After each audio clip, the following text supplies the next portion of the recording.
Llegué a la cena de Navidad con el pie enyesado y una grabadora en el bolsillo. Todos me miraron consternados cuando les conté que mi nuera me había empujado a propósito. Mi hijo se rió en mi cara y dijo que me merecía esa lección. Lo que ellos no sabían es que había pasado 2 meses preparando mi venganza, y esa noche cada uno de ellos recibiría exactamente lo que merecía. Pero antes de continuar, asegúrate de que ya estás suscrito al canal y escribe en los comentarios. ¿Desde dónde estás viendo este video?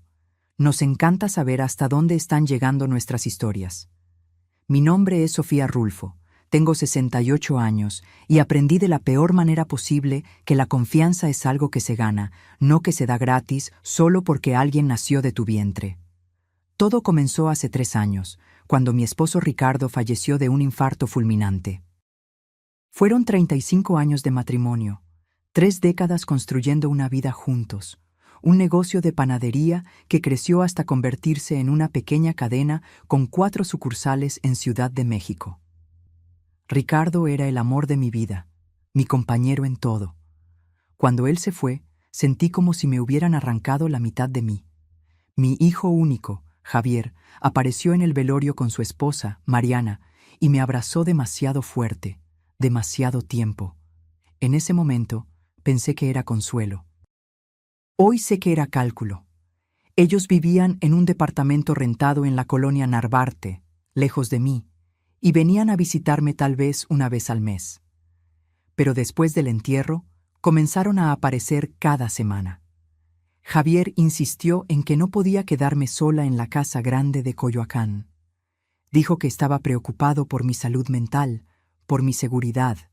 Mariana estaba de acuerdo con todo, siempre con esa sonrisa dulce que yo aún no había aprendido a leer como falsa. Me resistí al principio, pero la soledad pesaba. La casa que antes estaba llena de vida con Ricardo, ahora resonaba vacía. Entonces cedí. Fue así como, 4 meses después de enviudar, Javier y Mariana se mudaron a mi casa. Trajeron sus cosas poco a poco, ocupando el cuarto de invitados, luego usando la cochera para el auto de ella y eventualmente esparciendo pertenencias por todos los rincones de la casa como si siempre hubiera sido de ellos. Al principio, confieso que fue reconfortante. Tener a alguien en la casa, escuchar voces, sentir movimiento. Javier cocinaba para mí los fines de semana, Mariana me acompañaba al mercado. Parecía que había recuperado parte de la familia que perdí con la muerte de Ricardo. Fui una tonta. La herencia que Ricardo dejó era considerable. Además de la casa, que valía más de $2 millones, estaban las 4 panaderías funcionando bien, generando ganancias mensuales y un ahorro robusto que él había construido a lo largo de los años. En total, el patrimonio rondaba los $4 millones. Javier era mi único heredero, pero mientras yo estuviera viva, todo era mío. La primera petición de dinero llegó 6 meses después de que se mudaron. Javier me abordó una tarde de domingo, mientras yo regaba las plantas del jardín. Tenía esa expresión que conocí desde niño, cuando quería algo pero fingía estar avergonzado de pedirlo. Me dijo que la empresa donde trabajaba estaba pasando por reestructuración y que quizás lo despedirían. Necesitaba $50,000 para invertir en un curso de especialización que le garantizaría un mejor puesto. Como madre, ¿cómo podría negarme? Transferí el dinero al día siguiente. 3 semanas después, fue Mariana quien apareció en mi suite, toda apenada, diciendo que su madre tenía problemas de salud y necesitaba $30,000 para una cirugía particular. Pagué sin cuestionar.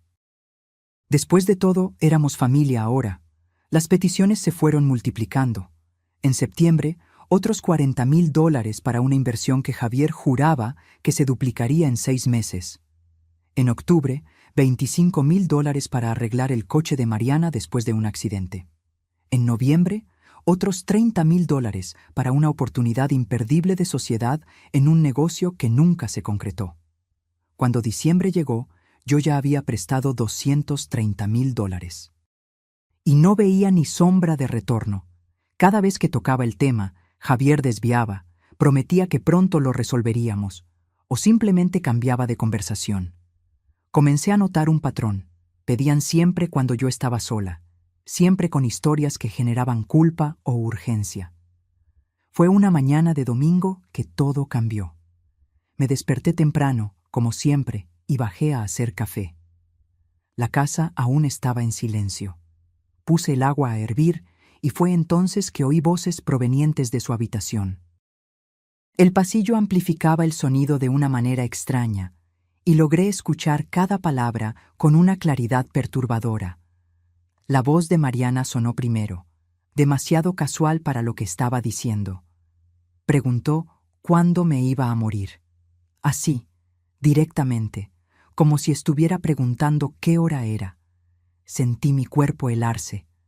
Javier soltó una risa nerviosa y le pidió que no hablara así.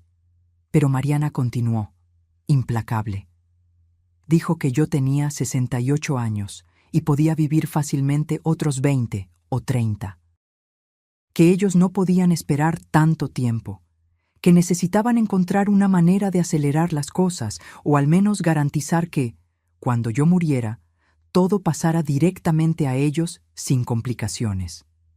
Mi mano tembló tanto que casi tiró la taza que sostenía. Me quedé allí, paralizada al lado de la estufa, mientras mi hijo y mi nuera discutían mi muerte como si fuera un problema logístico a resolver. Javier murmuró algo sobre que yo era su madre, pero sin convicción real. Mariana replicó sin rodeos. Preguntó cuánto dinero me habían sacado ya. Javier respondió que eran unos 200,000, quizás un poco más. Y Mariana dijo que todavía se podían sacar otros 150,000 antes de que yo sospechara. Después de eso, ella comenzó a hablar sobre el testamento, sobre el poder notarial, sobre la posibilidad de hacerme firmar papeles que garantizaran el control de ellos sobre mis finanzas antes de que yo me volviera senil. Usó esa palabra, senil, como si fuera inevitable, como si fuera cuestión de tiempo. Subí las escaleras de vuelta a mi cuarto con las piernas temblorosas. Cerré la puerta con llave por primera vez desde que ellos se habían mudado. Me senté en la cama que compartí con Ricardo por tantos años y lloré en silencio. No lloré por el dolor físico, sino por el dolor de darme cuenta de que mi único hijo me veía como un obstáculo financiero. Que la mujer que él eligió para casarse era aún peor, fría y calculadora al punto de planear mi muerte con la naturalidad de quien planea vacaciones. Aquella mañana de domingo fue el día en que Sofía Rulfo murió. La mujer ingenua que creía en la familia por encima de todo, que confiaba ciegamente en su hijo, que veía bondad donde solo había avaricia. Ella murió allí, en esa cama vacía, y en su lugar nació otra Sofía. Una que sabía defenderse. Una que no permitiría que nadie más me tratara como idiota. Y esa nueva Sofía estaba a punto de mostrarle a Javier y Mariana que habían elegido a la víctima equivocada. Pasé los días siguientes observando. No los confronté, no dejé entrever que sabía nada. Seguí siendo la Sofía de siempre frente a ellos. La madre amorosa, la suegra atenta, la viuda solitaria que dependía de la compañía de ambos. Pero por dentro, yo estaba armando un rompecabezas. Comencé a prestar atención a detalles que antes pasaban desapercibidos. La forma en que Mariana siempre aparecía en la sala cuando el cartero traía correspondencia del banco.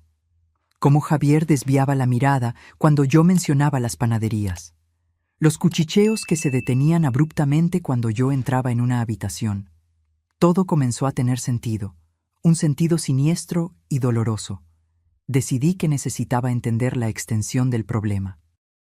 Agendé una reunión con Roberto Montero, el contador que manejaba las finanzas de las panaderías desde los tiempos de Ricardo.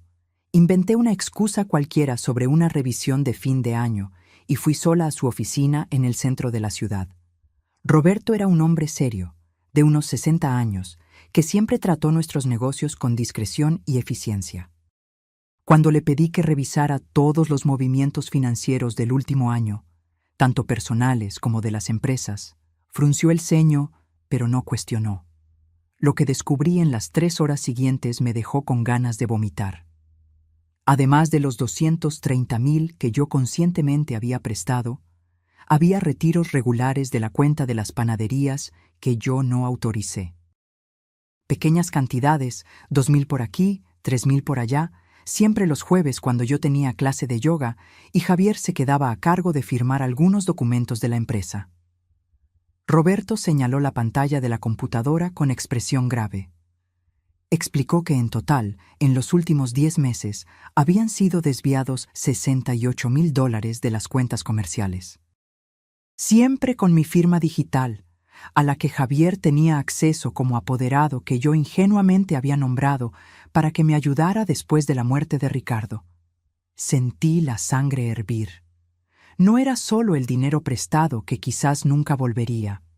Era robo puro y duro, desvío sistemático de cantidades que ellos creían que yo no notaría porque confiaba en ellos para ayudar a gestionar los negocios.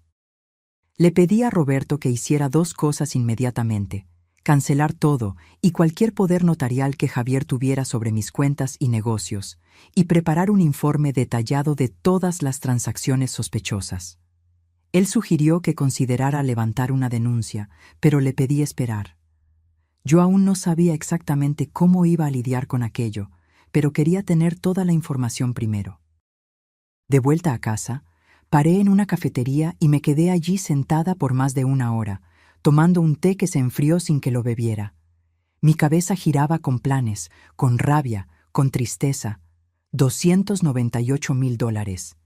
Ese era el total que Javier y Mariana me habían robado, entre préstamos nunca pagados y desvíos de las empresas. Pero el dinero, me di cuenta, no era ni lo peor.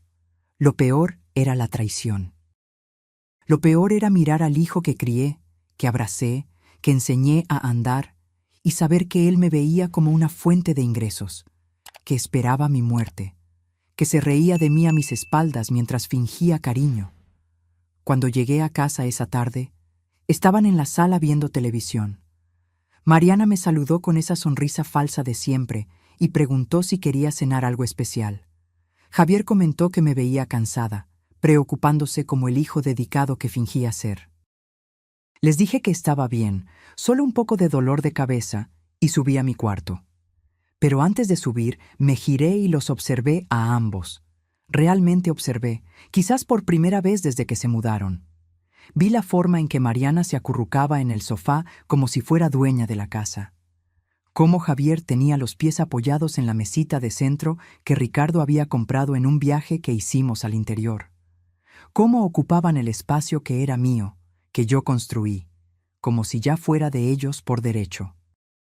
Esa noche, acostada en la cama, tomé una decisión. No iba a simplemente echarlos o confrontarlos directamente. Eso sería demasiado fácil, demasiado rápido. Habían pasado meses manipulándome, robándome, planeando mi fin. Merecían algo más elaborado. Merecían probar su propia medicina. Comencé mi investigación al día siguiente. Mientras Javier estaba en el trabajo y Mariana había salido a encontrarse con amigas, revolví su habitación. Sé que fue invasión de privacidad, pero a ese punto ya no me importaban esas sutilezas morales. Encontré cosas interesantes. Una carpeta con copias de mi testamento antiguo, donde dejaba todo a Javier. Anotaciones sobre el valor estimado de la casa y las panaderías. Capturas de pantalla de conversaciones en un grupo de WhatsApp llamado Plan S, donde Mariana discutía con amigas las mejores formas de conseguir un poder notarial de personas mayores. Una amiga suya había recomendado a un abogado especializado en eso. Pero lo que más me impactó fue un cuaderno que Mariana mantenía escondido en el cajón de lencería. Era un diario donde anotaba estrategias para manipularme. Tenía cosas escritas como: Sofía se pone más emotiva y generosa después de hablar de Ricardo, usar eso. O: pedir dinero siempre cuando esté sola con ella, Javier estorba por ser débil. Leí aquello con una mezcla de horror y rabia. Cada página era una prueba de cómo Mariana había estudiado mi comportamiento, mis puntos débiles, para explotarme mejor. Anotaba incluso los horarios en que yo salía, las amigas que yo veía, como si estuviera haciendo vigilancia. Tomé fotos de todo con mi celular, cada página del cuaderno, cada documento en la carpeta, cada captura de conversación. Guardé todo en una carpeta oculta en mi computadora y en una copia en la nube. Si querían jugar sucio, descubrirían que yo también sabía. En los días que siguieron, mantuve mi rutina normal, pero con ojos de halcón. Me di cuenta de que Mariana revolvía mi correspondencia cuando creía que yo no veía.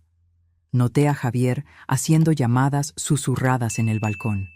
Vi a los dos intercambiar miradas significativas cuando yo mencionaba cualquier cosa sobre salud. Una noche, durante la cena, Mariana soltó casualmente que una amiga suya había llevado a su madre a un geriatra muy bueno, especializado en pérdida de memoria. Dijo que era importante hacerse check-ups preventivos a mi edad. Javier estuvo de acuerdo demasiado rápido, sugiriendo que yo agendara una cita.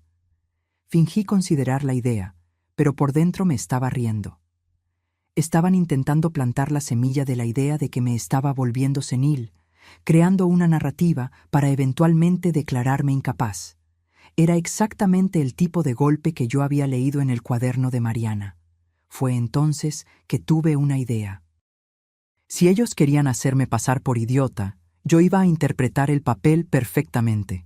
Les daría exactamente lo que esperaban: una viejita confusa, vulnerable, cada vez más dependiente. Y mientras ellos creyeran que estaban ganando, yo estaría construyendo mi trampa. Comencé poco a poco. Fingía olvidar pequeñas cosas. Preguntaba lo mismo 2 veces.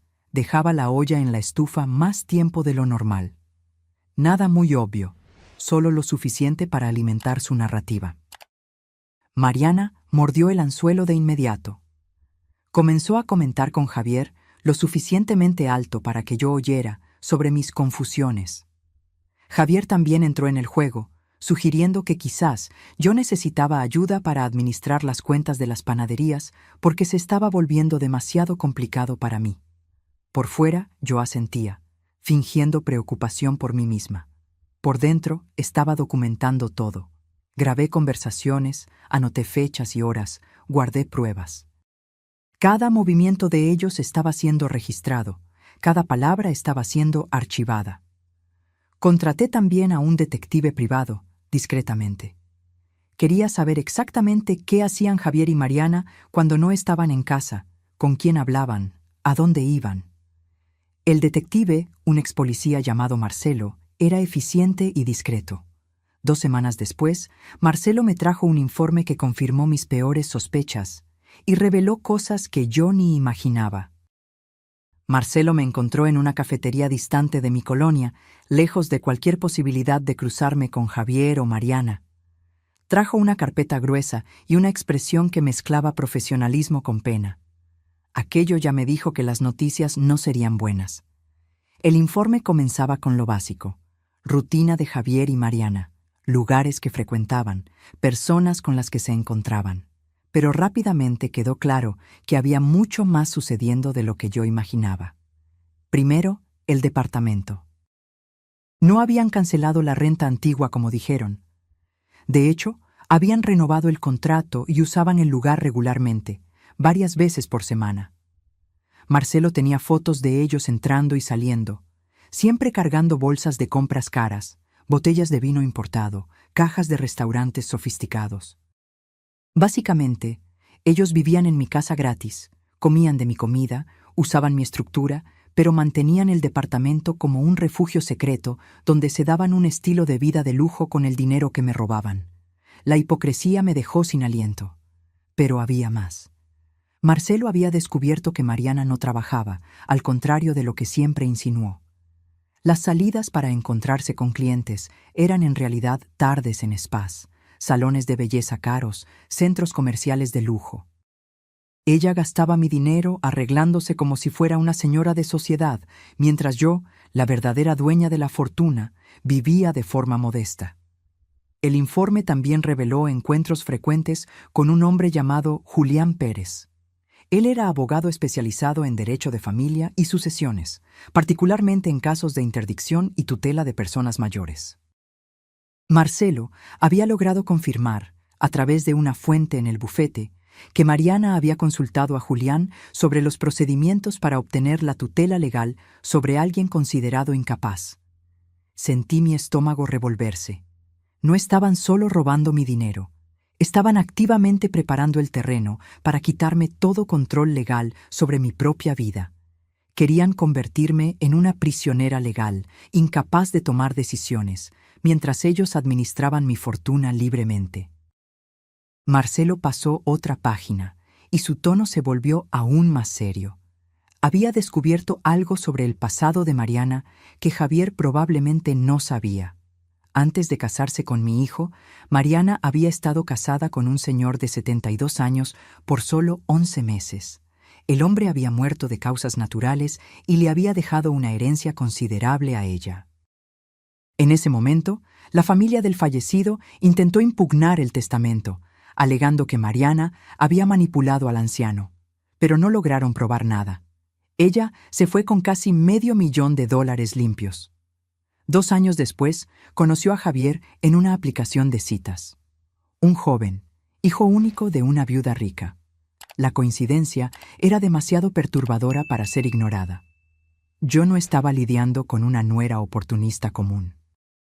Estaba lidiando con alguien que tenía experiencia en manipular personas mayores para obtener herencias. Alguien que había convertido eso casi en una profesión. Y mi hijo, mi Javier, era o cómplice consciente o una herramienta útil en sus manos. Marcelo me mostró fotos del tal Julián.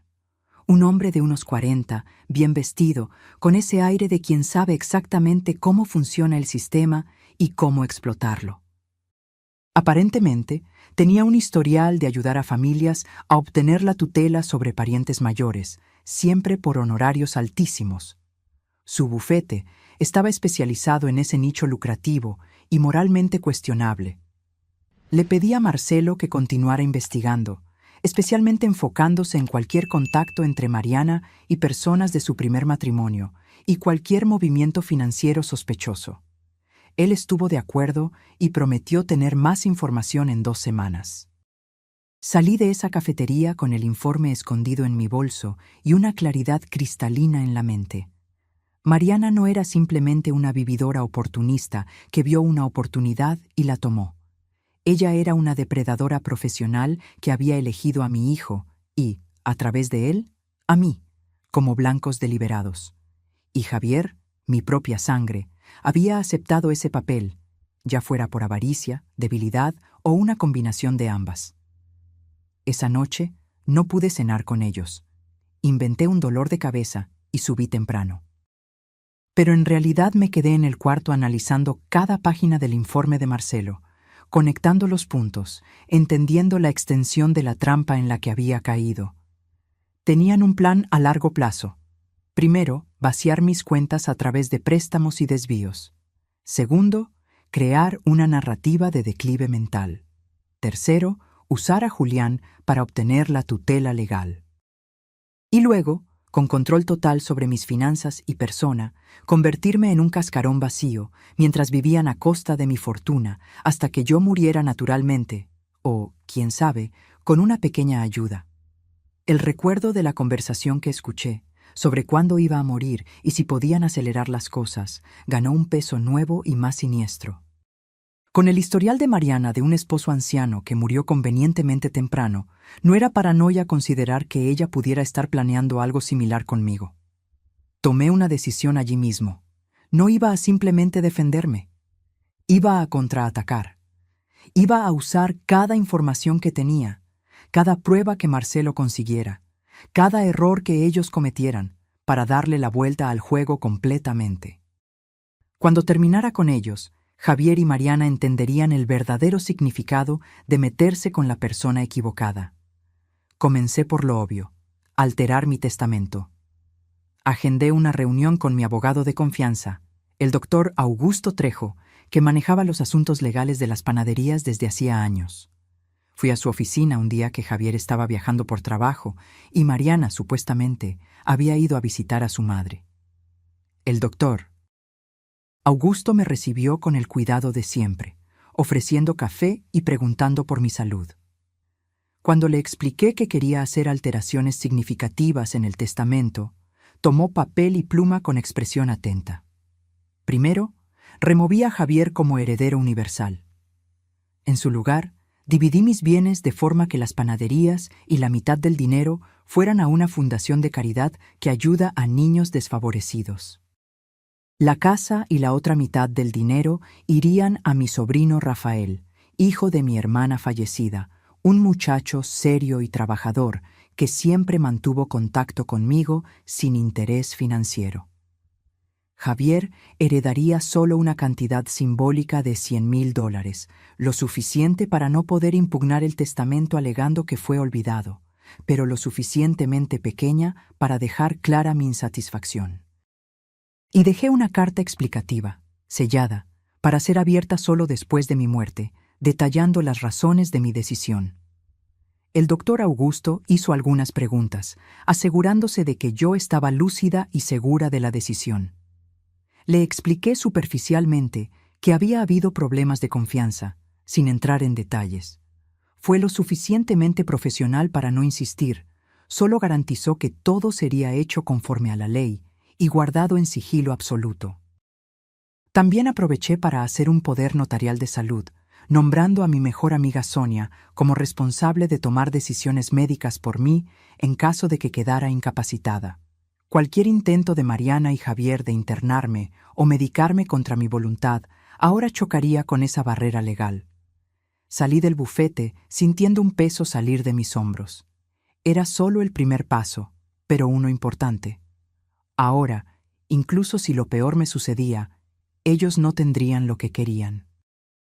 Toda la planificación, toda la manipulación, sería en vano. Pero yo no pretendía que lo peor sucediera. Pretendía estar viva y bien para ver sus caras cuando descubrieran que lo habían perdido todo. Noviembre llegó con ese calor sofocante típico de Ciudad de México. Hacía casi 4 meses desde que había descubierto la verdad sobre Javier y Mariana, y yo había usado cada día de ese tiempo para construir mi caso contra ellos. Marcelo continuaba trayéndome información. Descubrimos que Mariana se encontraba regularmente con Julián, el abogado, siempre en el departamento secreto que mantenían.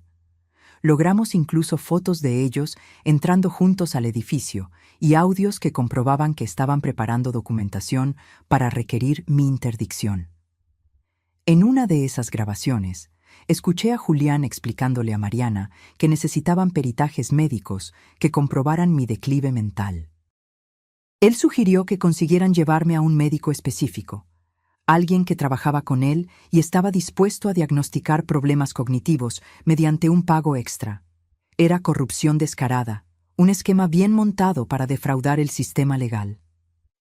Mariana preguntó cuánto tiempo tardaría. Julián respondió que con los documentos correctos, incluyendo declaraciones de testigos sobre mi comportamiento errático, podrían tener la tutela aprobada en 2 o 3 meses. A partir de ahí, tendrían control total sobre mis finanzas y decisiones personales. La frialdad con que discutían esto, como si fuera un negocio cualquiera, me dio escalofríos. Pero también me dio claridad. No estaba enfrentando a personas con un ápice de conciencia o remordimiento. Estaba enfrentando a criminales, puros y simples. Decidí que era hora de comenzar a apretar el cerco. Pero necesitaba hacerlo estratégicamente, sin mostrar todas mis cartas de una vez. Comencé con pequeñas pruebas. Un jueves, durante la cena, comenté casualmente que estaba pensando en vender una de las panaderías. La que daba menos ganancias, dije, para simplificar mi vida. Javier casi se atraganta con la comida. Mariana se puso visiblemente tensa. Pasaron toda la comida intentando convencerme de que era una pésima idea, que yo estaba confundida, que las panaderías eran mi legado y me arrepentiría. La preocupación de ellos no tenía nada que ver conmigo, claro. Estaban aterrados con la idea de que yo vendiera activos antes de que pudieran tener control sobre ellos. Dejé el tema morir naturalmente, diciendo que lo pensaría mejor. Pero observé cómo se quedaron agitados en los días siguientes. Mariana hizo llamadas urgentes, probablemente a Julián. Javier comenzó a cuestionarme más sobre mis finanzas, disfrazado de hijo preocupado. 2 semanas después, solté otra bomba. Dije que había agendado una consulta con un abogado para discutir actualizar mi testamento. La reacción de ellos fue aún más intensa. Preguntaron inmediatamente qué abogado, por qué creía que era necesario, si había algo que me estuviera preocupando. Mentí diciendo que era solo una revisión de rutina, que el doctor Augusto lo había sugerido. Ellos insistieron en ir conmigo para apoyarme. Me negué amablemente, diciendo que necesitaba hacerlo sola, que era importante para mí mantener alguna independencia en mis decisiones. Esa noche, después de que fingí ir a dormir, me senté en la esquina oscura del pasillo y escuché la discusión de ellos en el cuarto. Estaban en pánico. Mariana decía que necesitaban acelerar el proceso de interdicción, que yo estaba comenzando a hacer cosas que podrían comprometer el plan. Javier estaba de acuerdo, pero parecía indeciso, preocupado si conseguirían pruebas suficientes. Mariana entonces sugirió algo que me heló hasta los huesos. Dijo que quizás necesitaban crear algunas evidencias, hacerme parecer más confusa de lo que realmente estaba. Javier preguntó cómo. Ella respondió que había formas. Medicamentos mezclados en la comida podrían causar confusión mental temporal. Pequeños accidentes podrían crear la impresión de que yo estaba perdiendo capacidades físicas y mentales. Escuché aquello y sentí, por primera vez, miedo real. No estaban solo planeando robarme.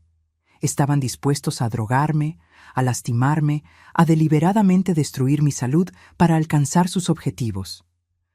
Volví a mi cuarto con las piernas temblorosas y por primera vez en meses lloré de verdad. Lloré por la pérdida del hijo que creí tener. Lloré por mi ingenuidad al confiar en ellos. Pero principalmente lloré de rabia, una rabia profunda y fría que se instaló en mi pecho y no salió más. Al día siguiente, llamé a Marcelo y le conté sobre la conversación. Se puso serio y dijo que necesitábamos involucrar a la policía, que aquello había pasado del punto de simple fraude financiera a planeación de agresión. Pero le pedí que esperara. Yo tenía un plan mejor. Si Mariana quería hacerme parecer confusa, yo le daría exactamente eso. Pero de una forma controlada, documentada, que al final se volvería contra ella. Comencé a interpretar el papel de la viejita que pierde la cabeza, pero de forma exagerada, casi teatral. Fingía olvidar dónde había puesto cosas, pero luego las encontraba frente a ellos en lugares obvios. Preguntaba lo mismo 2 veces seguidas, pero siempre sobre asuntos sin importancia.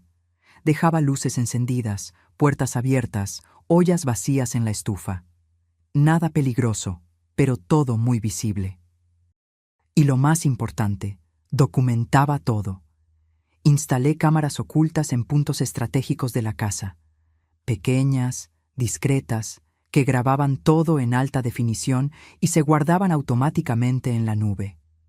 Cada movimiento de ellos, cada conversación, cada mirada conspiratoria estaba siendo registrada.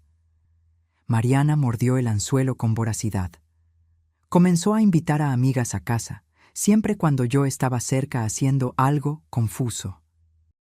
Ellas presenciaban mis olvidos, mi desorganización, y Mariana narraba todo con esa voz de preocupación falsa. Yo sabía que estaba construyendo su red de testigos. Lo que ella no sabía es que mis cámaras captaban las conversaciones después de que yo salía. Captaban a Mariana diciéndoles a sus amigas que yo estaba peor de lo que parecía, que ya no podía cuidar de mí misma, que pronto necesitarían tomar medidas legales.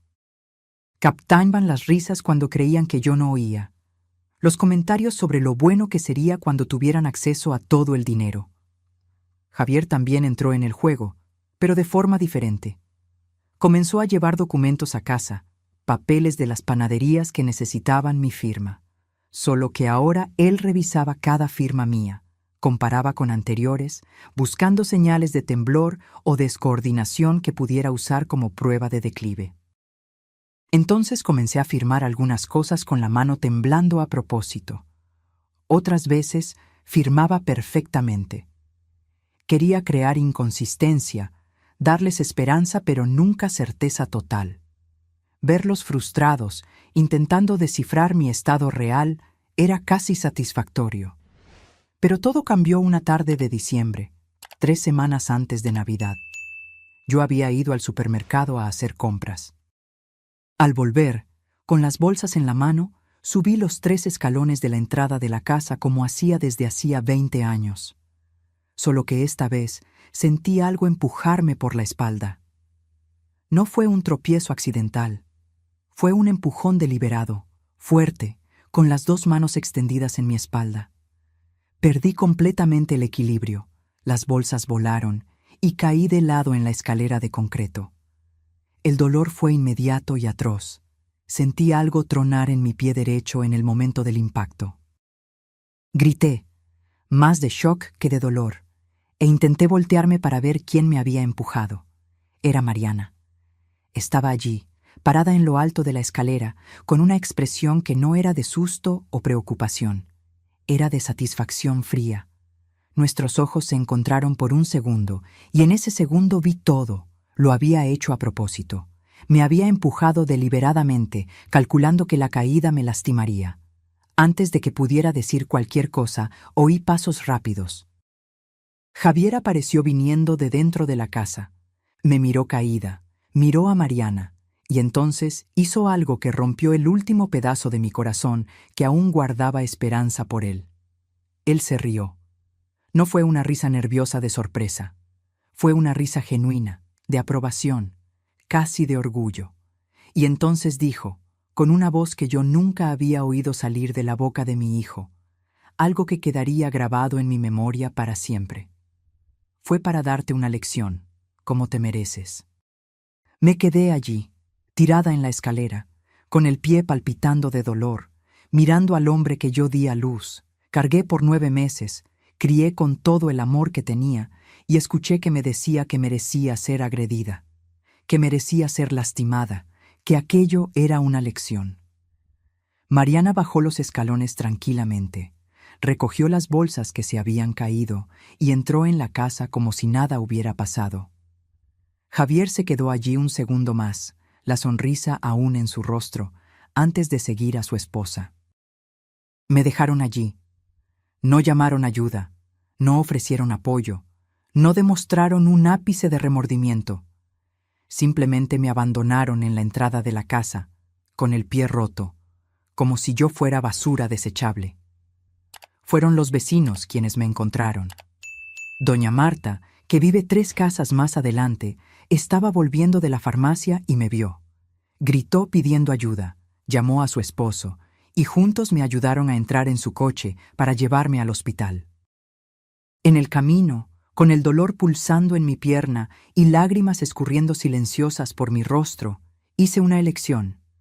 Aquello había sido el último error de ellos, el error que transformaría todo mi dolor, toda mi rabia, toda mi planificación, en acción concreta. Habían cruzado la línea de la manipulación psicológica a la violencia física, y eso lo cambiaba todo.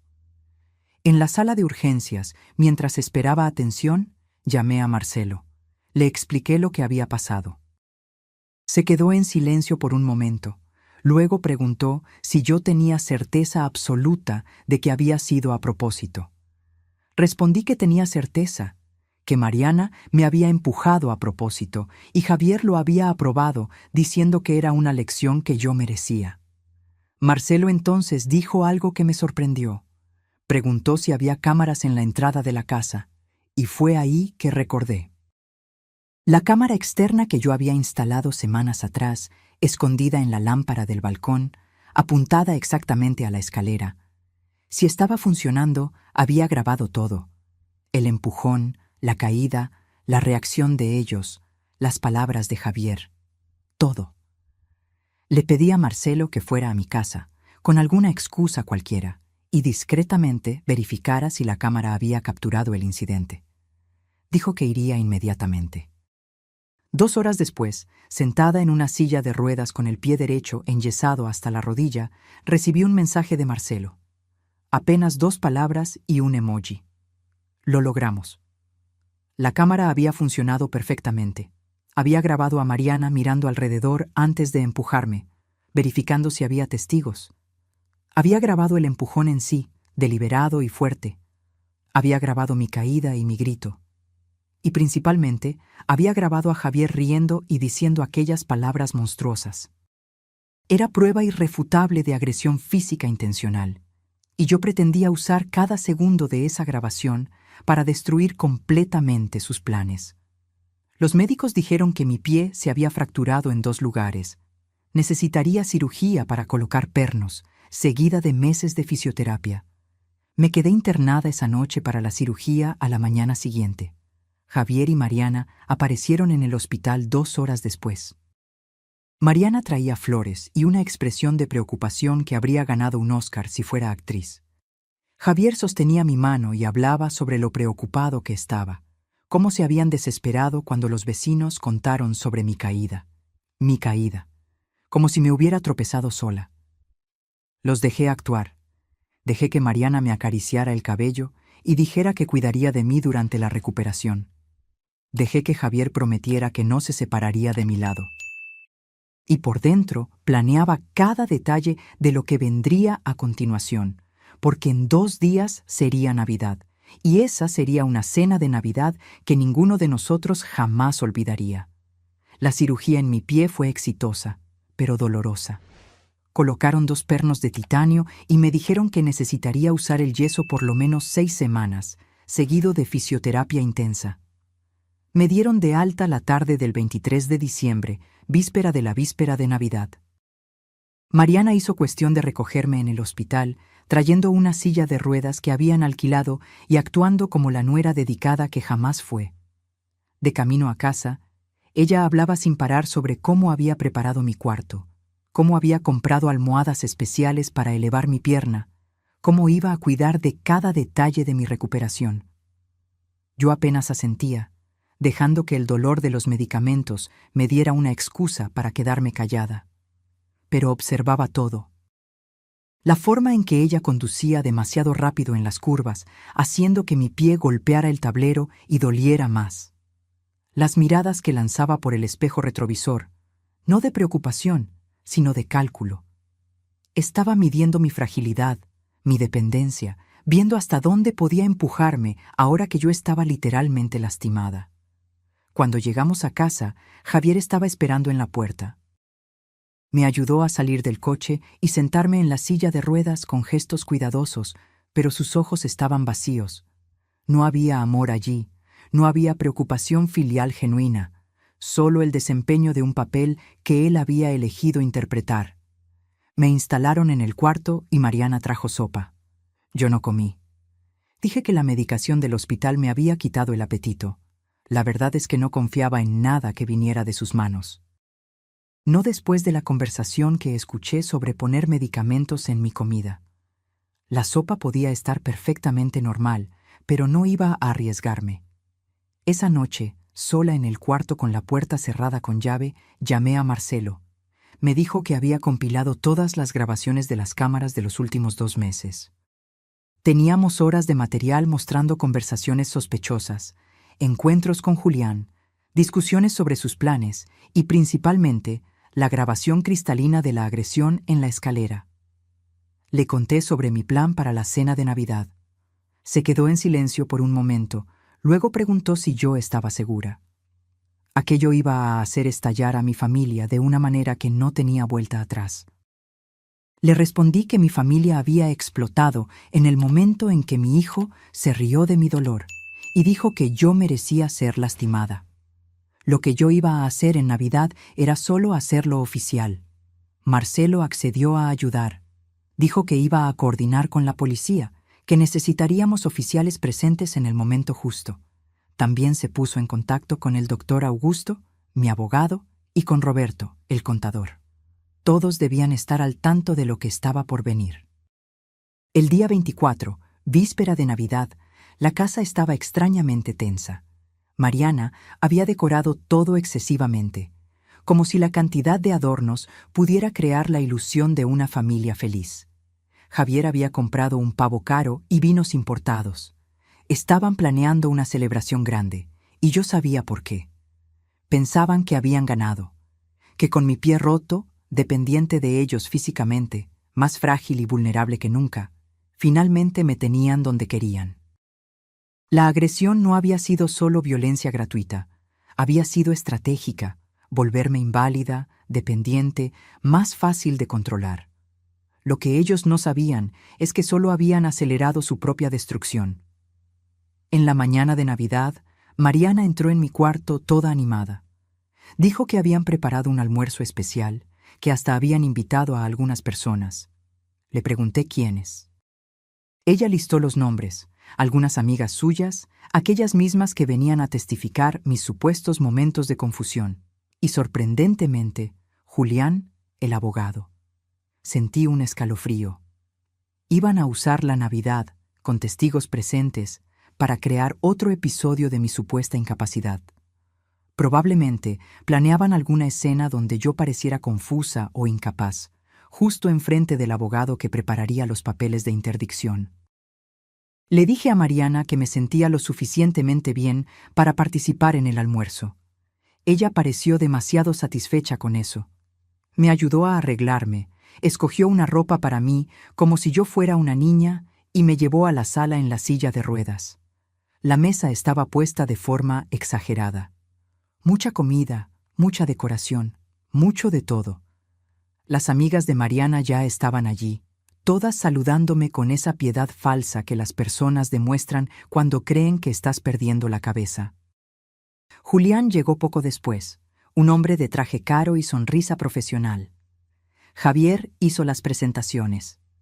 Presentó a Julián como un amigo abogado que estaba ayudando con algunas cuestiones legales de la familia. Julián me estrechó la mano con firmeza medida y me dijo que había oído mucho sobre mí. Apuesto que sí. El almuerzo comenzó con el nerviosismo típico de una celebración forzada. Mariana servía la comida, Javier abría el vino, las amigas charlaban sobre nimiedades. Y yo observaba, esperando. No tardaron en comenzar. Mariana, casualmente, mencionó que yo me había quedado confundida esa mañana, intentando salir del cuarto sin la silla de ruedas. Una de las amigas comentó lo difícil que debía ser para mí aceptar mis limitaciones. Otra estuvo de acuerdo, diciendo que su abuela había pasado por la misma fase de negación cuando comenzó a perder capacidades. Julián escuchaba todo con atención profesional, haciendo preguntas sutiles sobre mi rutina, mi memoria, mi habilidad para tomar decisiones. Era un interrogatorio disfrazado de conversación casual, y todos en la mesa lo sabían, excepto, aparentemente, yo. Fue cuando decidí comenzar mi propia performance. Fingí confusión sobre dónde estaba, pregunté si ya era hora del almuerzo de Pascua. Mariana intercambió miradas significativas con Julián. Una de las amigas suspiró con pena. Javier me corrigió amablemente, diciendo que era Navidad, no Pascua. Fingí sorpresa, luego vergüenza. Dije que el pie me dolía y que la medicación me dejaba mareada. Julián anotó algo discretamente en un cuadernito. Continué así durante toda la comida. Momentos de claridad intercalados con confusión aparente. Nada muy exagerado, solo lo suficiente para alimentar la narrativa que ellos querían construir. Y cada segundo estaba siendo grabado por las cámaras que ellos no sabían que existían. Después del almuerzo, cuando todos estaban en la sala tomando café, fingiendo celebrar, llegó mi momento. Miré el reloj. Eran exactamente las 3 de la tarde, la hora que había acordado con Marcelo. Me levanté de la silla de ruedas con dificultad, apoyándome en la muleta que los médicos me habían dado. Todos pararon de hablar y me miraron. Mariana se levantó rápidamente, viniendo en mi dirección con esa máscara de preocupación. Fue cuando sonó el timbre. El silencio en la sala fue absoluto. Javier y Mariana se miraron, confusos. No esperaban a nadie más. Me ofrecía a atender, pero Mariana dijo que iría ella, que yo debía sentarme. Solo sonreí y dije que iría yo misma. Después de todo, era mi casa. Caminé lentamente hasta la puerta, apoyada en la muleta, sintiendo todas las miradas en mi espalda. Abrí la puerta con calma. Del otro lado, estaban 2 policías uniformados, Marcelo y el doctor Augusto, mi abogado. Me giré hacia la sala, donde todos estaban congelados, procesando la escena. Y entonces dije, con una voz más firme y clara de lo que había usado en meses: «Oficiales, por favor pasen, tengo una denuncia que presentar». El silencio que siguió fue denso, pesado, como si el aire hubiera sido succionado de la sala. Vi el rostro de Mariana perder todo color. Sus ojos se abrieron de par en par cuando los policías entraron. Javier se quedó de pie, la boca abierta, incapaz de formular palabras. Las amigas de Mariana se miraron confusas. Julián, el abogado, inmediatamente adoptó una postura defensiva, cerrando su cuadernito y cruzando los brazos. El comandante que lideraba la operación, el comandante Silva, un hombre de unos 50 años, con una presencia que imponía respeto, entró en la sala examinando a cada persona presente. Detrás de él, Marcelo cargaba una laptop y el doctor Augusto traía una carpeta gruesa con documentos. Pedí permiso y volví a mi silla de ruedas, no porque lo necesitara, sino porque el drama visual del momento valía cada segundo. Una señora de 68 años, con el pie enyesado, víctima visible de violencia, denunciando a sus propios familiares en el día de Navidad. Era una imagen que se grabaría en la memoria de todos los presentes. El comandante Silva se presentó formalmente y preguntó quiénes eran Javier Rulfo y Mariana Rulfo. Mi hijo y mi nuera se identificaron con voces temblorosas. Una de las amigas de Mariana se levantó nerviosamente, diciendo que quizás sería mejor irse, pero el comandante pidió amablemente que todos permanecieran sentados. Fue entonces que comencé a hablar. Mi voz salió firme, sin vacilación, completamente diferente de la mujer confusa que había estado representando durante el almuerzo. Expliqué que en los últimos meses había sido víctima de desvío sistemático de recursos financieros, totalizando aproximadamente $300,000. Que mi hijo y mi nuera habían obtenido acceso a mis cuentas a través de un poder notarial que les concedí confiando en ellos tras la muerte de mi esposo. Que habían usado ese acceso para robar dinero tanto de mis cuentas personales como de las empresas que yo administraba.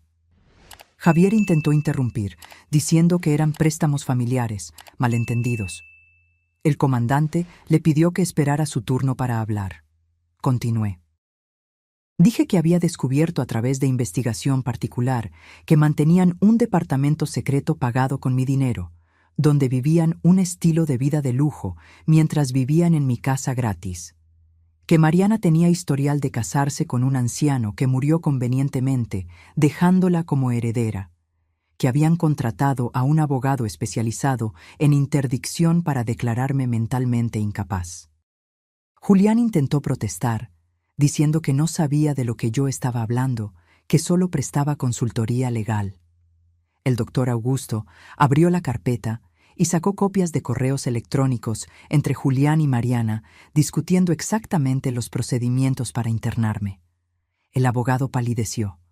Pero lo peor, continué, era que después de descubrir que yo estaba investigando, habían comenzado a planear formas de drogarme para crear evidencias falsas de declive mental. Y que hace 3 días, mi nuera me había empujado deliberadamente en la escalera, rompiéndome el pie. Mariana explotó. Gritó que yo me había caído sola, que estaba delirando, que la medicación me estaba volviendo paranoica. Las amigas de ella estuvieron de acuerdo, diciendo que yo claramente no estaba bien, que todo el comportamiento durante el almuerzo demostraba confusión. Fue cuando Marcelo abrió la laptop. En la pantalla grande que conectó a la televisión de la sala, comenzó a rodar la grabación de la cámara externa. Todos pudieron ver, en alta definición, a Mariana mirando alrededor, verificando si alguien la observaba. Después, con movimientos deliberados y claros, poniendo las 2 manos en mi espalda y empujándome con fuerza. La sala entera pudo ver mi caída, escuchar mi grito de dolor. Y luego pudo ver y oír a Javier saliendo de casa, mirándome caída y riendo. Su voz salió clara de los altavoces. «Fue para darte una lección, como te mereces». El silencio que siguió Fue absoluto. Una de las amigas de Mariana se llevó la mano a la boca, horrorizada. Otra comenzó a llorar bajito. Julián se apartó discretamente de Mariana, como si la proximidad física pudiera contaminarlo. Mariana miró la pantalla, me miró a mí, miró a los policías, procesando el hecho de que había sido grabada. Javier estaba blanco como el papel, mirando sus propias manos como si no reconociera al hombre que se había reído de la caída de su propia madre. Pero Marcelo no había terminado. Comenzó a rodar otras grabaciones. Conversaciones entre Javier y Mariana sobre acelerar mi muerte. Discusiones sobre poner medicamentos en mi comida. El audio de la consulta con Julián sobre los procedimientos de interdicción. Las visitas al departamento secreto. Cada video, cada audio, era un martillazo en la defensa que intentarían construir.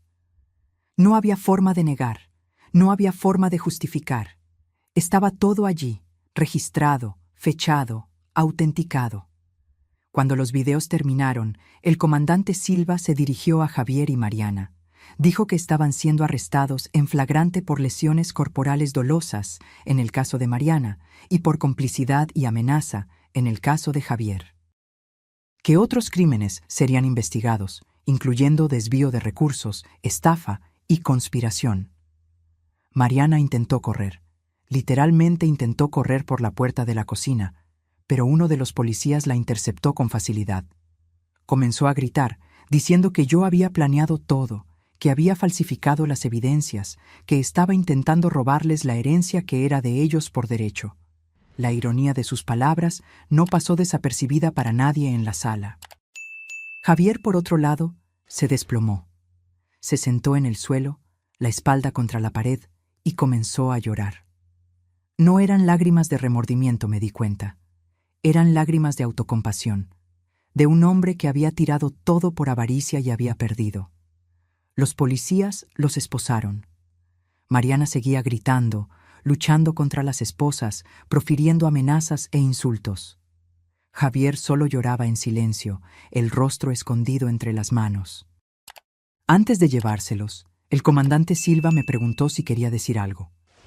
Miré a mi hijo, aquel hombre que yo cargué, crié, amé incondicionalmente por 28 años.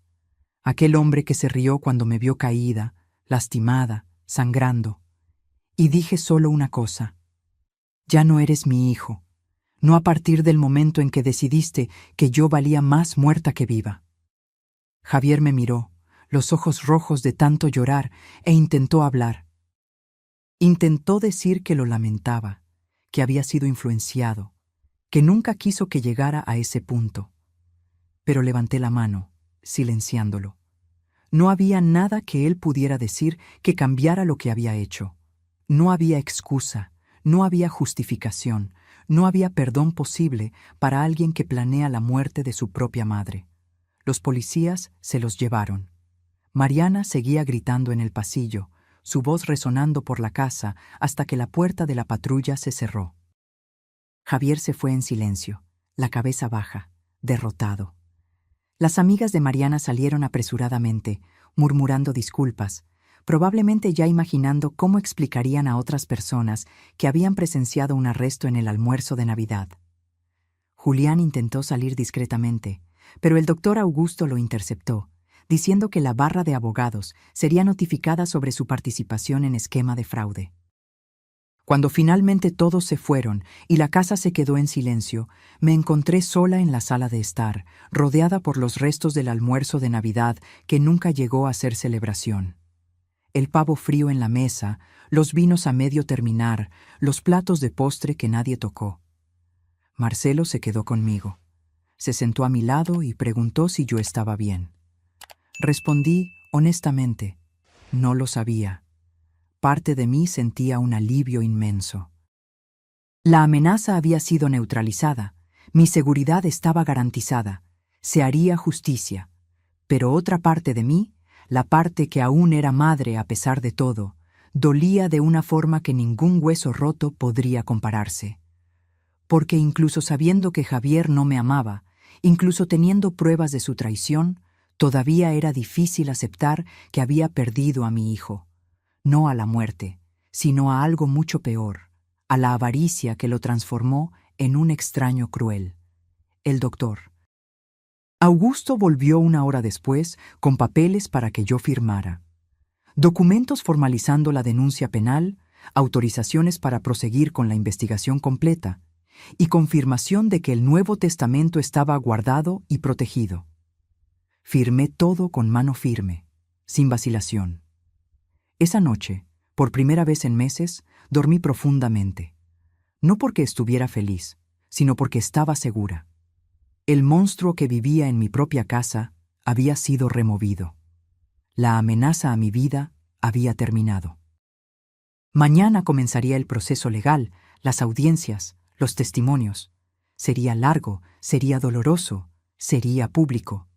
Pero yo estaba lista, porque Sofía Rulfo ya no era la viuda ingenua y confiada que había sido. Era una sobreviviente, y las sobrevivientes no se rinden. Los días que siguieron a la Navidad fueron un torbellino de actividad legal y atención mediática que yo no esperaba. La historia de una madre siendo agredida y robada por su propio hijo y nuera llamó la atención de periódicos locales, luego de portales de noticias más grandes. Reporteros acamparon frente a mi casa, pidiendo entrevistas, queriendo detalles. Marcelo me aconsejó que no hablara con la prensa hasta que el proceso legal estuviera más avanzado. El doctor Augusto estuvo de acuerdo, diciendo que cualquier declaración pública podría ser usada por la defensa de Javier y Mariana. Entonces me mantuve en silencio, lo que solo aumentó la curiosidad pública.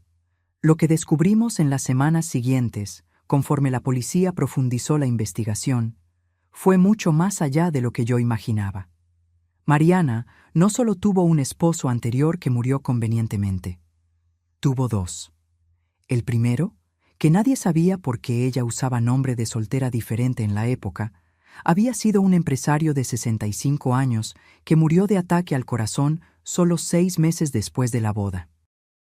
Ella heredó un departamento y cerca de $200,000. El segundo esposo, aquel que yo ya sabía, el señor de 72 años, había dejado aún más. Sumados, Mariana había heredado más de $1 millón de 2 esposos ancianos que murieron en circunstancias que, aunque oficialmente naturales, eran estadísticamente muy convenientes. La policía reabrió ambos casos para investigación. Exhumaron cuerpos, revisaron peritajes médicos, entrevistaron a familiares. Y comenzaron a encontrar patrones. En ambos casos, los hombres habían sido saludables hasta que conocieron a Mariana. Después del matrimonio, rápidamente desarrollaron problemas cardíacos, hipertensión descontrolada, episodios de confusión que resultaban en caídas y accidentes. Un toxicólogo fue llamado para revisar los peritajes antiguos. Él señaló que los síntomas eran consistentes con envenenamiento gradual por ciertos medicamentos que, en pequeñas dosis regulares, causarían exactamente los problemas que los esposos de Mariana desarrollaron. Eran sustancias difíciles de detectar en autopsias de rutina, especialmente cuando los médicos ya esperaban encontrar problemas cardíacos debido a la edad. Cuando me contaron esto, sentí un escalofrío en la espalda, porque me di cuenta de cuán cerca había estado de ser la tercera víctima.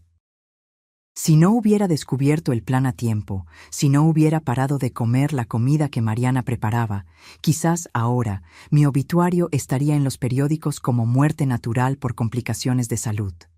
Javier también estaba siendo investigado más profundamente. Descubrieron que tenía deudas de juego que me ocultó.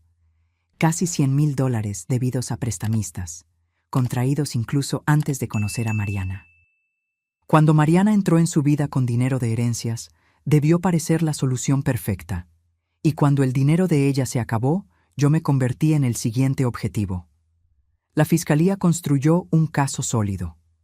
Acusación de lesiones corporales graves para Mariana, estafa para ambos, asociación delictuosa, y para Julián, el abogado, participación en esquema de fraude.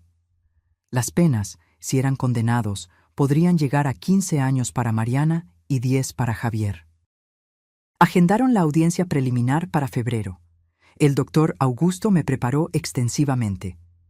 dijo que yo sería llamada a testificar, que la defensa intentaría desacreditarme, pintándome como una madre vengativa y controladora que inventó acusaciones por no aceptar que su hijo había crecido y formado su propia familia. Cuando llegó el día, yo estaba nerviosa pero preparada. El juzgado estaba lleno. Parte de la familia de Mariana, que creía en su inocencia, ocupaba la mitad de las sillas. La otra mitad estaba llena de curiosos y periodistas. Entré apoyada en muletas, mi pie aún enyesado sirviendo como recordatorio visual de la violencia que sufrí. Javier y Mariana ya estaban allí, sentados con sus abogados. Javier me miró cuando entré, y por primera vez vi algo parecido a vergüenza real en sus ojos. Mariana, por otro lado, me miró fijamente con odio puro. Ya no había más máscaras, no había más la nuera dulce y atenta. Era solo rabia desnuda y cruda. El juez, el doctor. Enrique Campos, un hombre de unos 60 años con reputación de severidad, abrió la sesión. Pidió que la fiscalía presentara el caso. La doctora Patricia Méndez, la fiscal designada, era una mujer competente de unos 40 que tenía experiencia en crímenes contra personas mayores. Ella presentó el caso meticulosamente. Mostró las evidencias financieras, los desvíos, los préstamos nunca pagados, el departamento secreto. Presentó los audios de las conversaciones sobre acelerar mi muerte, sobre drogarme, sobre obtener tutela fraudulenta. Y finalmente, reprodujo el video de la agresión en la escalera. La sala entera asistió en silencio mientras la grabación mostraba a Mariana empujándome y a Javier riendo, diciendo que era una lección que yo merecía. Vi a algunas personas en la audiencia mover la cabeza en reprobación. Una mujer mayor, que descubrí después ser tía de Mariana, comenzó a llorar bajito. Cuando llegó mi turno de testificar, caminé hasta el estrado con dificultad. El juez ofreció que me quedara sentada durante todo el testimonio, dada mi condición física. Acepté con gratitud. La doctora Patricia me hizo preguntas directas. ¿Cuándo descubrí los desvíos? ¿Cómo me sentí al oír a mi hijo y mi nuera planeando mi muerte? ¿Qué pasó en la escalera el día 22 de diciembre? Respondí a todo con calma, sin dramatización, solo relatando los hechos. Expliqué que había confiado en ellos completamente, que le había dado un poder notarial a mi hijo después de la muerte de mi esposo, porque creía que él me ayudaría, que nunca imaginé que esa confianza sería usada para robarme sistemáticamente. Conté sobre la mañana que escuché la conversación, sobre la frialdad con que discutían cuánto tiempo yo aún viviría, sobre el miedo que sentí cuando me di cuenta de que no estaba segura en mi propia casa. Y finalmente, sobre el empujón, sobre el dolor físico y emocional de ser agredida deliberadamente por mi nuera mientras mi hijo lo aprobaba. Cuando terminé, había lágrimas corriendo por mi rostro. No eran planeadas, no eran performance. Era dolor real, luto real por la familia que creí tener y que descubrí que era una ilusión. El abogado de Mariana, el doctor Carlos Furtado, un hombre agresivo conocido por tácticas de intimidación, comenzó el contrainterrogatorio. Él intentó pintarme como controladora, preguntando si yo no tenía dificultad en aceptar que Javier era adulto y tenía derecho a su propia vida. Si no era posible que mi interpretación de las conversaciones que escuché estaba distorsionada por mi estado emocional después de enviudar. Respondí pacientemente que estar de luto no me volvía sorda ni incapaz de comprender el español claro. Que escuchar a alguien decir «¿Cuándo se va a morir la vieja y no podemos esperar 30 años?» no dejaba margen para interpretación. Él entonces sugirió que quizás yo me había caído sola en la escalera y en mi estado confuso documentado por los testigos del almuerzo, había creado una narrativa falsa de agresión, que el video mostraba solo a Mariana cerca de mí, no necesariamente empujándome. La doctora. Patricia objetó inmediatamente, pidiendo que el video fuera reproducido nuevamente, frame por frame, y allí, para que todos vieran, estaba claro. las manos de Mariana extendidas en mi espalda, empujando con fuerza suficiente para mover mi cuerpo entero hacia adelante. No había ambigüedad, no había interpretación alternativa. Era agresión clara y deliberada. El abogado de Javier, un hombre más joven llamado Dr. Rafael Acosta, intentó un enfoque diferente. Sugirió que mi hijo había sido manipulado por Mariana, que ella era la verdadera criminal, que Javier era esencialmente otra víctima, seducido por una mujer calculadora que tenía historial de explotar a personas mayores. Miré a Javier cuando el abogado dijo eso. Mi hijo mantuvo los ojos bajos, no confirmando ni negando. Parte de mí quería creer en esa narrativa, quería pensar que mi niño había sido engañado, manipulado, llevado por el camino equivocado por una influencia maligna. Pero entonces recordé la risa, de la forma en que él se había reído cuando me vio caída, sangrando, con el pie roto, de la forma en que dijo que yo merecía esa lección. Aquello no era manipulación, aquello era crueldad que venía de dentro de él, de un lugar oscuro que quizás siempre estuvo allí y yo nunca quise ver. Cuando el juez preguntó si yo tenía algo más que declarar antes de terminar mi testimonio, pedí permiso para hablar directamente a mi hijo. El juez dudó, pero acabó accediendo. Miré a Javier. Él finalmente levantó los ojos y me miró fijamente, y yo dije, con una voz que salió más firme de lo que esperaba: Javier, por 28 años yo te amé incondicionalmente. Te di todo lo que pude: amor, educación, oportunidades, confianza.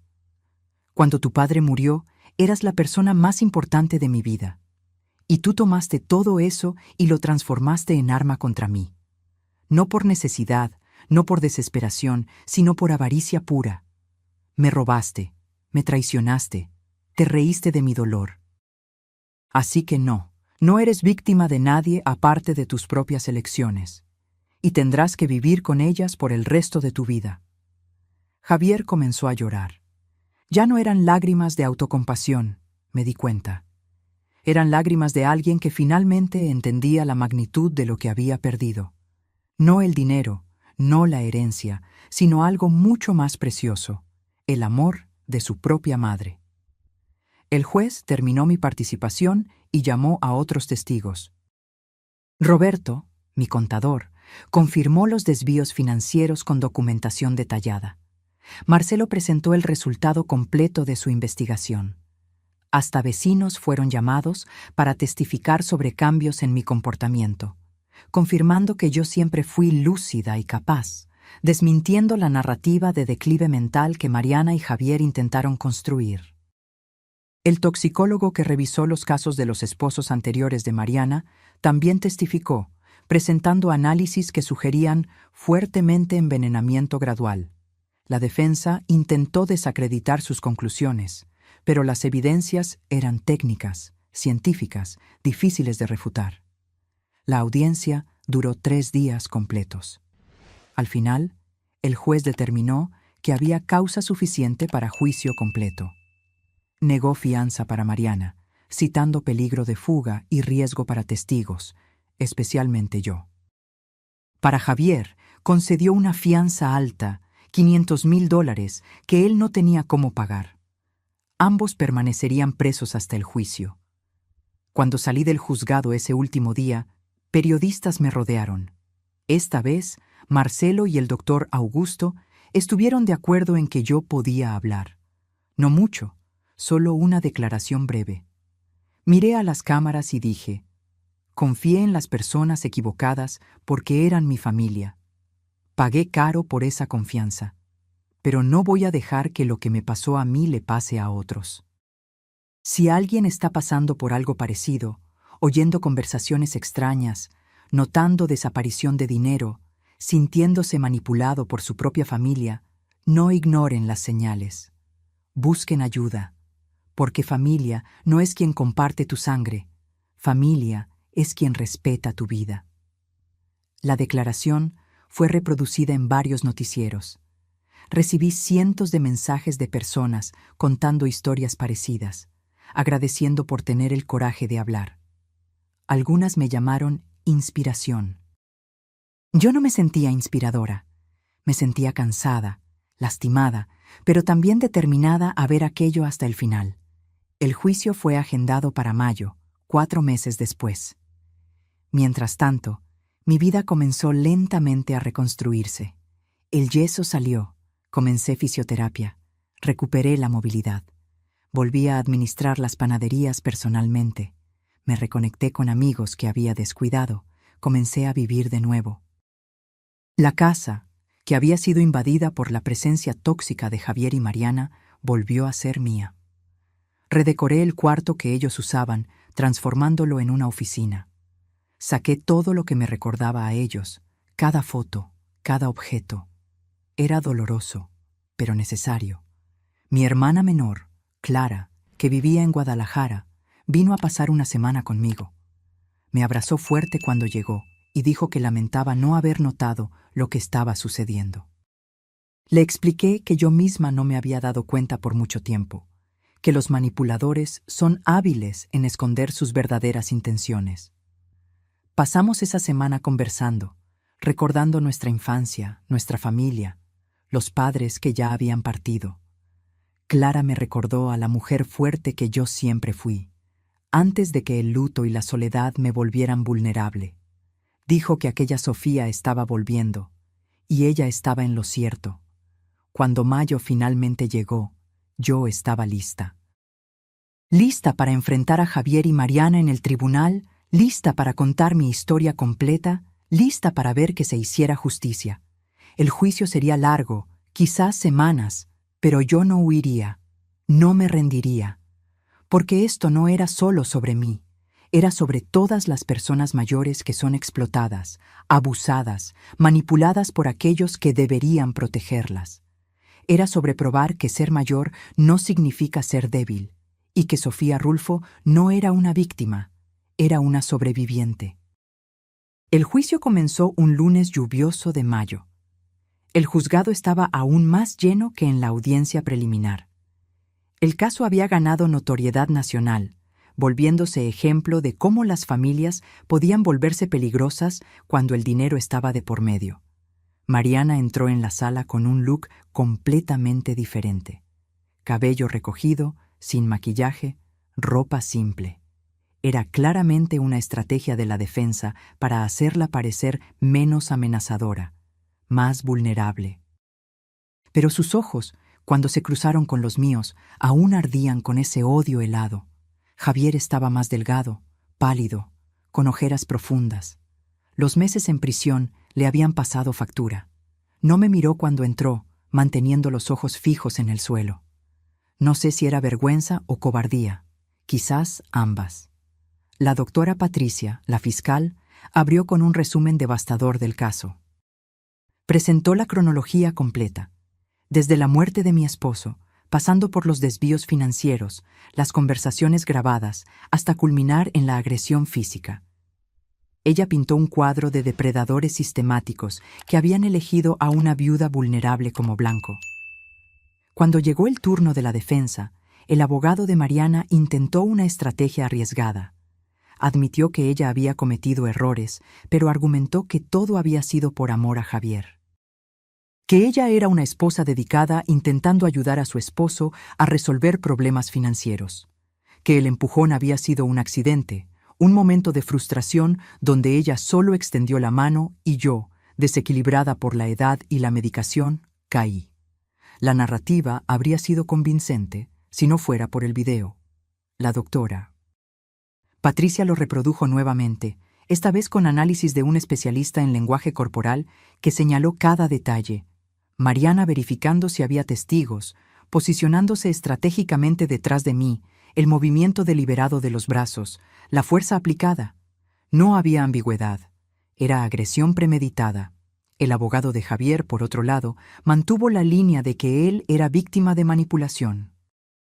Presentó testigos que hablaron sobre cómo era Javier antes de conocer a Mariana, un joven trabajador, buen hijo, sin historial criminal.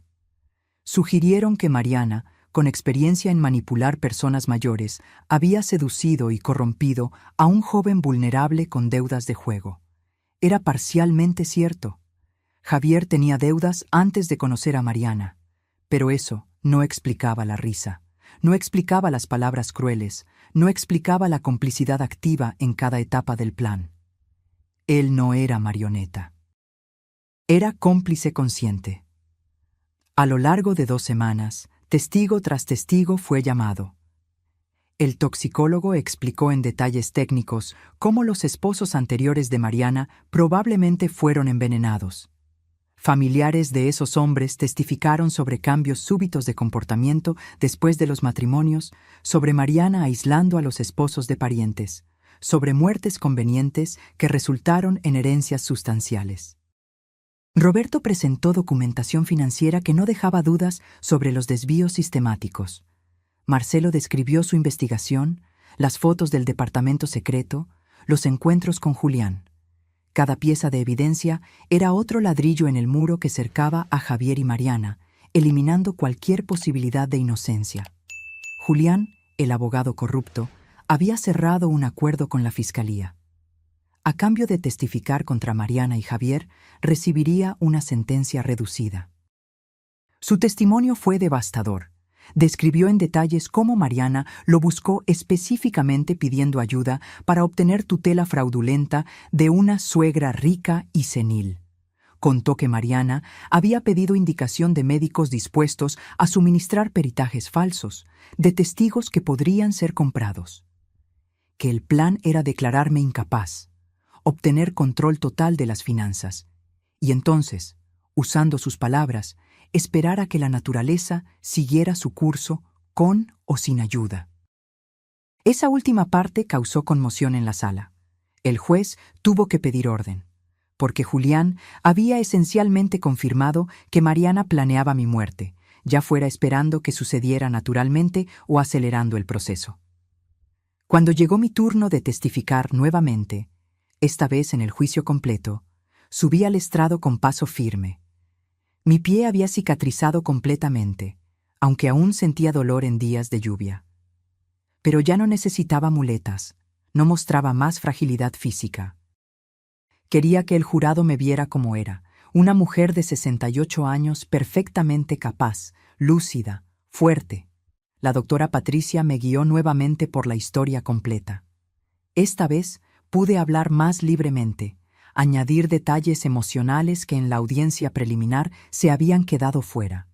Hablé sobre cómo fue escuchar por primera vez a mi hijo y mi nuera discutiendo mi muerte, cómo aquello rompió algo dentro de mí que nunca sería completamente reparado. Hablé sobre el miedo a comer la comida que Mariana preparaba, sobre dormir con la puerta cerrada con llave en mi propia casa, sobre vivir en constante estado de alerta, sobre cómo cada sonrisa de ellos, cada palabra de cariño, era como una puñalada porque yo sabía que era falso. Y hablé sobre la escalera, sobre el segundo antes del empujón, cuando nuestros ojos se encontraron y vi en las pupilas de Mariana no rabia repentina, sino intención fría y calculada. Sobre el dolor físico del hueso rompiéndose, sí, pero principalmente sobre el dolor emocional de entender que mi propio hijo, mi sangre, había aprobado esa violencia contra mí. Cuando terminé, había jurados que lloraban discretamente. Algunos evitaban mirar a Javier y Mariana como si la presencia de ellos fuera contaminante. El contrainterrogatorio fue brutal. Los abogados de defensa intentaron desestabilizarme, sugiriendo que yo era una madre controladora que no aceptaba perder poder sobre su hijo adulto, que estaba usando mis recursos financieros como arma de manipulación, que había interpretado mal conversaciones inocentes a través del filtro de una viuda paranoica y solitaria. Respondí a cada ataque con calma. Presenté hechos, no emociones, números bancarios, no sentimientos heridos, grabaciones claras, no interpretaciones subjetivas. Era imposible desacreditar evidencias tan sólidas, pero ellos lo intentaron. En cierto momento, el abogado de Mariana cometió un error. Preguntó si yo no creía que estaba siendo dramática, que una simple caída en la escalera no justificaba destruir la vida de 2 personas jóvenes con prisión. Lo miré y respondí: ¿una simple caída? Mi pie fue fracturado en 2 lugares, necesité cirugía con pernos de metal, estuve semanas incapacitada. Y usted escuchó el video. La agresión no fue la caída. Fue el empujón deliberado que causó la caída. Y las palabras de mi hijo diciendo que yo merecía aquello. Nada de eso es simple, nada de eso es accidental. Fue violencia premeditada contra una mujer de 68 años por personas que deberían protegerme. El jurado me miraba con expresiones que mezclaban pena y rabia. Pena por mí, rabia por Javier y Mariana. Era exactamente la reacción que la verdad merecía provocar. El juicio se extendió por 3 semanas. Más testigos, más evidencias, más argumentaciones. La defensa trajo psicólogos intentando explicar cómo personas buenas podían hacer cosas malas bajo presión financiera. La fiscalía trajo especialistas en crímenes contra personas mayores mostrando patrones de comportamiento que Javier y Mariana siguieron casi como un manual. Finalmente, llegó el día de las alegaciones finales. La doctora Patricia hizo un discurso poderoso sobre cómo la sociedad falla en proteger a los mayores, sobre cómo la confianza familiar es frecuentemente usada como arma, sobre cómo la justicia necesita ser hecha no solo por mí, sino para enviar un mensaje claro de que ese tipo de crimen no será tolerado. Los abogados de defensa hicieron sus últimos esfuerzos, pidiendo clemencia, hablando sobre juventud y segundas oportunidades, sobre cómo una prisión larga sería desproporcionada al crimen. Pero sus voces sonaban débiles contra el peso de las evidencias. El jurado se retiró para deliberación un viernes por la tarde. Dijeron que podría llevar días. Volví a casa, exhausta emocionalmente, y esperé. Clara había vuelto y se quedó conmigo, haciéndome compañía, distrayéndome con conversaciones sobre cualquier cosa que no fuera el juicio. El veredicto llegó el lunes por la mañana. El juzgado me llamó diciendo que el jurado había llegado a una decisión. Mi corazón se aceleró. 3 días era un tiempo relativamente corto, lo que generalmente indicaba que la decisión había sido clara, no controversial. Volví al juzgado con Clara a mi lado. La sala estaba tensa, silenciosa. Mariana miraba fijamente hacia adelante, el rostro una máscara vacía. Javier se mordía los labios nerviosamente, las manos temblando incluso esposadas. El juez entró y pidió que todos se pusieran de pie. El presidente del jurado, una mujer de unos 50 años con expresión seria, se quedó de pie con el papel del veredicto en las manos. En cuanto al crimen de lesiones corporales graves, consideramos a la acusada Mariana Rulfo culpable. Sentí a Clara apretar mi mano. En cuanto al crimen de estafa, consideramos a los acusados Mariana Rulfo y Javier Rulfo culpables. En cuanto al crimen de asociación delictuosa, consideramos a los acusados Mariana Rulfo y Javier Rulfo culpables. Culpables, en todas las acusaciones. El jurado no había tenido dudas. Mariana permaneció inmóvil, pero vi una lágrima descender por su rostro. No de remordimiento me di cuenta, de rabia por haber sido atrapada. Javier bajó la cabeza y comenzó a sollozar bajito. El juez entonces pasó a la sentencia. Para Mariana, 12 años de prisión en régimen cerrado, sin posibilidad de progresión a régimen semiabierto antes de cumplir la mitad de la pena.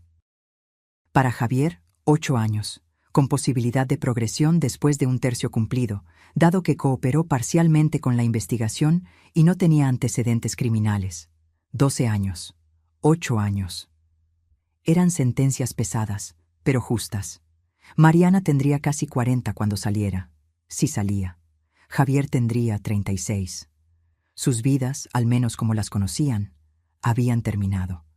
Parte de mí sintió una punzada de dolor al ver a mi hijo siendo llevado nuevamente por los policías.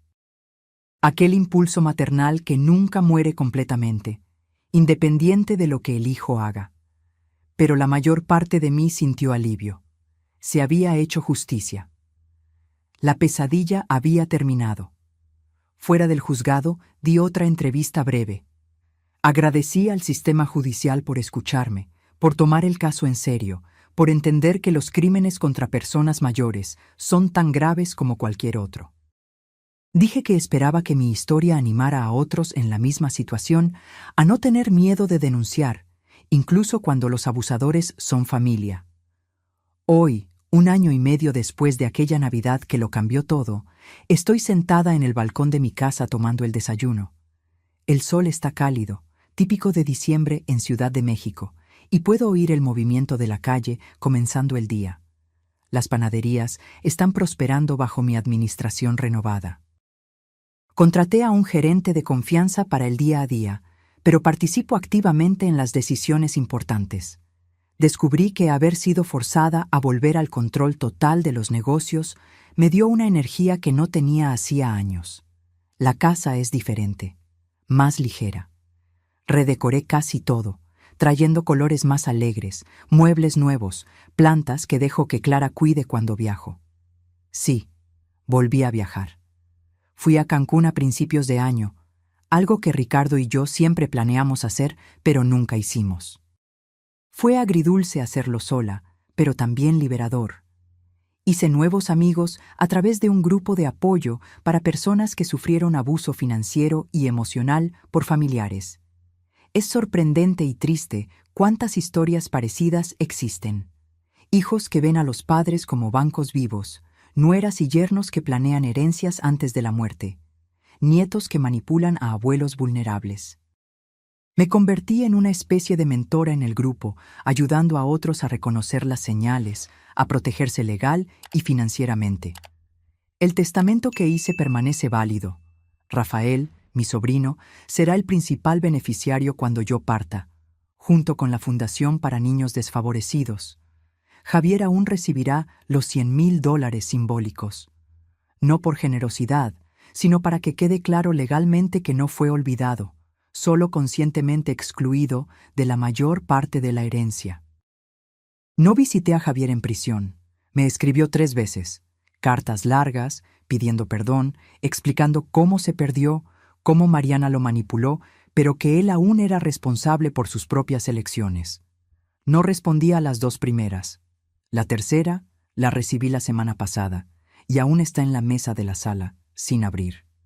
Parte de mí quiere leerla, quiere saber lo que tiene que decir después de 1 año reflexionando sobre sus acciones. Otra parte de mí no le ve sentido. Las palabras no cambiarán lo que pasó. No devolverán el tiempo perdido, la confianza rota, el dolor que llevo. Quizás un día abra la carta. Quizás un día, cuando él salga de prisión, podamos tener algún tipo de relación distante, civilizada. No como madre e hijo. Eso murió en el momento que él se rió de mi caída. Pero quizás como 2 personas que comparten historia y están intentando seguir adelante. Pero no hoy. Hoy todavía está muy reciente, muy doloroso.